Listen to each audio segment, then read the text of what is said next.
ঢাকার স্কুলগুলোর শিক্ষার্থীদের উপস্থিতি ও অভিভাবকদের প্রতিক্রিয়া বিষয়ে সর্বশেষ খবরাখবর জানাতে রাজধানীর আজিমপুর গার্লস স্কুল থেকে যুক্ত হচ্ছেন সহকর্মী নাজিব ফরাইজি। নাজিব, যেটা জানাবেন যে শিক্ষা প্রতিষ্ঠান খোলার সিদ্ধান্তে শিক্ষার্থী সহ অভিভাবকদের প্রতিক্রিয়া কেমন দেখছেন? মারপি, এই শিক্ষা প্রতিষ্ঠান খুলেছে এবং তাপমাত্রা কিছুটা কমেছে।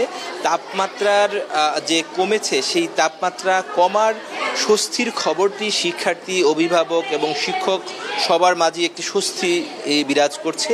এর কারণ হচ্ছে তাদের শিক্ষকরা শিক্ষার্থীদের যেই কাঙ্ক্ষিত সিলেবাস রয়েছে এবং নতুন কারিকুলামে যে সিলেবাস, সেই সিলেবাসটি তারা সময়ের মধ্যে শিক্ষার্থীদেরকে শেষ করতে চাচ্ছেন এবং শেষ করেই নতুন কারিকুলামে তারা শিক্ষার্থীদের যে মূল্যায়ন করবেন, পরীক্ষা নেবেন, সেটার জন্যই তারা উৎকণ্ঠায় ছিলেন। তো যে কারণে তারা যখন শুরু করতে পেরেছেন, এই শিক্ষা কার্যক্রম শুরু করতে পারার কারণে সবাই সন্তুষ্ট রয়েছেন, খুশি। আমরা দেখতে পাচ্ছি, আমরা এখন রয়েছে আজিমপুর গার্লস স্কুল অ্যান্ড কলেজে। এই কলেজটিতে এখন একটি শ্রেণীকক্ষে আমরা রয়েছি। সেখানে নতুন পদ্ধতিতে যে শিক্ষা কারিকুলাম রয়েছে সেখানে একটি ক্লাস অনুষ্ঠিত হচ্ছে এবং এখানে গ্রুপ ভিত্তিতে শিক্ষার্থীরা বসে তারা এই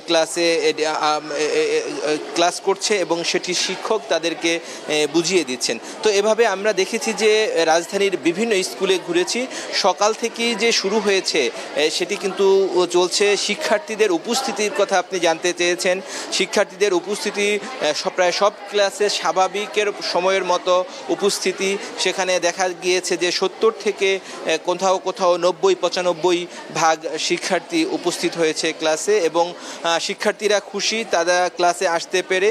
একইভাবে শিক্ষকরাও স্বস্তির নিঃশ্বাস ফেলতে পেরেছেন তাদের তাদের ক্লাস নিতে পেরে এবং তাদের যে কাঙ্ক্ষিত যে তারা সিলেবাস শেষ করতে চাচ্ছেন সেটি তারা শুরু করতে পারে এবং তাদের যে শনিবারের যে অতিরিক্ত ক্লাস হবে সেই অতিরিক্ত ক্লাস এবং যে কয়েকদিন তারা সুযোগ পাবেন ক্লাস নেওয়ার জন্য, সেই সময়টিতে তারা ঘাটতি পুষিয়ে দেওয়ার চেষ্টা করবেন বলে শিক্ষকরা আমাদেরকে জানিয়েছেন।